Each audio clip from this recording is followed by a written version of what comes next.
মাঝখানে যে Jamaat, BNP, NCP বা এখনো যে বক্তব্যগুলো আসে গণমাধ্যমে, এই বক্তব্যগুলো ভিত্তি করে সাধারণ মানুষ যেটা বলে যে সামনে নির্বাচনটা হয়তো ভালো হবে না, একটা সন্দেহ থাকে মানুষের মধ্যে, আশঙ্কা থাকে।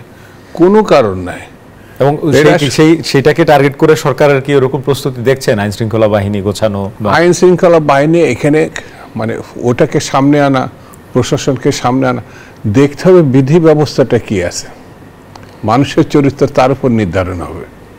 যদি গণতান্ত্রিক থাকে তাহলে একটা খারাপ লোকও ভালো হওয়ার চিন্তা করবে, আর যদি আপনার স্বৈরতান্ত্রিক ফ্যাসিবাদী ব্যবস্থা থাকে, ভালো লোকটাও সমাজে টিকে থাকার জন্য খারাপ হওয়ার চিন্তা করবে। ব্যবস্থাটা খুব জরুরি।